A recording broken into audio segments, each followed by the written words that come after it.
welcome. I am your host, Kimberly Lovey. I am a wife, a mother of two. I'm a businesswoman, a brand builder, blogger, and podcaster. I'm here to connect with women just like me who want to optimize their life while looking and feeling our best. Together, we will remove limiting beliefs and dream to become our highest and best version of ourselves. We will explore both mental and physical aspects of self-improvement while forming a community, a sisterhood. Before we dive in, please subscribe to my podcast and give me 5 stars. I am so happy to be here with you guys today. You don't even know what I've been through. I mean, seriously, through the ringer. A lot of things, just trying to get the podcast out, a lot of hurdles, but we have endured, we have persevered, and we are here. We are here and we are recording and we are happy. I hope you guys are having a fabulous day. Today's episode will be focused on fitness. And I want to talk about fitness in a way that's attainable, not in a way that's like, ooh, let's compare abs, because that's just lame. And also, a lot of us have had kids by now, and even if you don't, we're in our 30s, like those washboard abs are probably long gone. Let's be honest. We're just trying to fit in our jeans, right, guys? So anyway, I think with that in mind, I want to talk about getting back on the horse. So getting back on the horse, here's the deal. I firmly believe that we should not be wildly fluctuating to the tune of 15 and 20 pounds. I think we need to stay in a healthy 5 to 7 pound range, and we always ebb and flow. But most importantly, you should just feel good in your clothes, and I don't mind being a size up as far as, if a certain brand tells me I'm a size 8 and not a size 6, it's whatever. It doesn't really matter, but I just think dressing for your body is huge, and feeling really good in your clothes is the way to be, So with that, I guess I'm just going to give a little bit of my kind of wellness tips on this topic. And I'm going to start with how to get back on the horse. My version of getting back on the horse is running. And so if I've already lost you, I'm sorry, but I have to tell you before you dip out on me, I've gotten many people to become runners that previously said, I hate running. Sorry, I'm sipping on my beer now. It is that 5:33 p.m. time now. Okay. So here's the deal. When you've decided that you want to do this, first and foremost, do not fool yourself. If you have a goal, then you got to stick to the goal. We'll talk about how to kind of motivate ourselves to do that. So first and foremost, if you have a goal, stick to your goal and don't kid yourself, because the way that we build confidence is by achieving promises and following through on promises we make to ourselves. Okay, forget everybody else. The whole health and fitness thing has literally nothing to do with anybody but you. This is all about you. This has nothing to do with impressing other people or, trying to get a guy or whatever, one-upping your best friend who's a little skinnier than you. Like, that's not what this is about. This is about you putting your best foot forward and feeling your best, That's all. That's what this is about. It's all about you. Okay, so I like to start people out, and this can be if you've fallen off the horse or you've never really been a runner before. I start out by first recommending that you set a comfortable and realistic goal. Not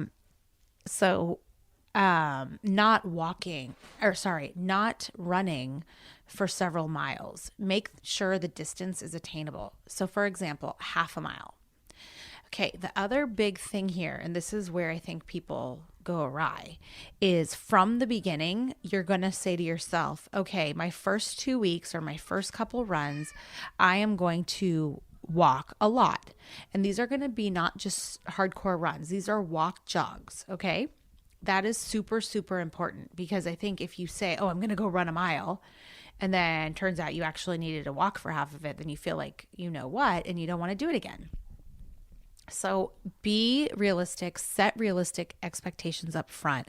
So set yourself up for a nice, healthy distance. So I'm going to go with half a mile and say we are going to start off by walking, and then we're going to jog from, say, the end of this block to that light post. And then you're going to go for a jog for a short time.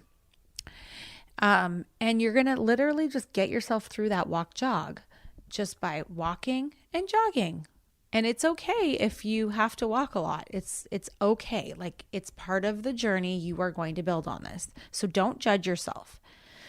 The other thing is make it enjoyable. So you can do it however it suits you.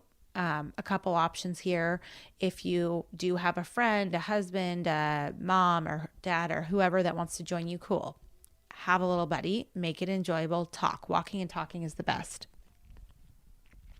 Alternatively, you can do what I do, which is I put on my headsets. I listen to podcasts that are very motivational. I love Ed Milet.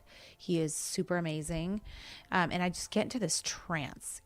And otherwise, you can turn on your iTunes or Spotify and play your favorite playlist and just really enjoy it. You know, it's not supposed to be stressful. It's supposed to be time out for yourself. So that is my next, hot tip. The other thing to note is workout clothes. So nice workout clothes to me are a super must.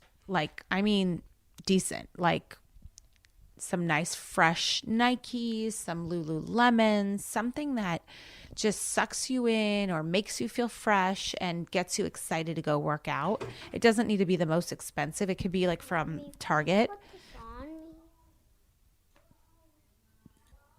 So like I said, it doesn't need to be a super expensive workout outfit, but it needs to feel good. You need to be excited to wear it. Please do not go out there and get something like way too small and then you're actually demotivated because you can't fit into it and you're squeezing into it. I do not believe in squeezing into clothes. Like, it's a hard no for me. I would so much rather wear a size 10 even, whatever the size may be for you. Go 2 sizes up if you have to. Don't even look. Cut out the tags. That's the best thing. It's not about the label as far as your size. So please don't go down that dark path, because let me tell you, it is a dark path, and those dressing rooms have the worst lighting. It's just horrifying. So anyway, get an outfit that you feel excited to wear, that fits you, that motivates you. And that is another huge, huge part of my workout success, is just dressing for the occasion. And again, it's all about you. It's not about anyone else. So as far as longevity, so you have to be consistent with this. You can't just like go once and say nailed it and then never work out again. I mean, this hopping on and off the horse just really doesn't work. You have to be honest with yourself. If you're really committing to this, you have to go at least 3 times a week. I try and go more like 5 or 6, but I totally understand that sometimes we can only go 3. I would say at a minimum, it has to be 3 for at least 30 minutes. In fact, when you first start, it can even just be 20 minutes, but it has to be at least 3 to 4 days a week. And that consistency is huge, because when you start and then you stop, what happens is you don't increase your endurance. And so every single time you start again, you're just starting over, and it's so hard. Whereas when you are consistent, what happens is you slowly and gradually can increase over time, and it becomes easier because your body's actually responding and getting into better shape. So what felt like torture the first 2 weeks will actually feel pretty easy the next, on week 3. So the consistency is huge. So please, please, please keep yourself accountable. So one thing that I did with one of my girlfriends was we did a star chart, because we're both type A overachievers, and we did it. We basically each set out our goal, and her thing was like, she wanted to do yoga for 30 minutes a day in the morning to get her day started off right, 5 days a week. And my goal was to do a 20 to 30 minute run 5 days a week. And it doesn't need to be fast. My run, I can probably run like a 6.5 minute mile. And I've been running like a solid 10-minute mile, like super leisurely. I even jog at points, but it's like uphill. It is strenuous. But so what we did is we basically just took like one of those calendars and we just like, I just gave us, like I was pink and she was green. And so we would each get a star each day we did it. And we said at the beginning that if we do this for a solid month, then what we're going to do is at the end buy ourselves like a luxury item basically. And she told me what hers was and I gave her some ideas about what mine was, but then we're in quarantine. So then none of that actually happened, but we did achieve the goal. And I actually have continued on and I think I probably run more like 6 days a week now. But the big thing is it's enjoyable. It's not something I dread. Are there some mornings that I think about not going? Yes. But you know, for the most part, the second I walk outside and the fresh air hits my lungs, it just is invigorating. Like it just is the right choice for me. And yeah, so I don't kill it. I don't go super, super fast. I don't go super long. I probably do on average about 25 minutes, 23 to 25 minutes. So, like I said, I could probably like run really fast, but that's not the goal. The goal is to be consistent. I would say the other big pitfall is overdoing it. And then what happens is, and you guys all know this, you get so sore or injured and you literally cannot go for like the next couple of days or for a week or whatever. And then by that time you're back off the horse.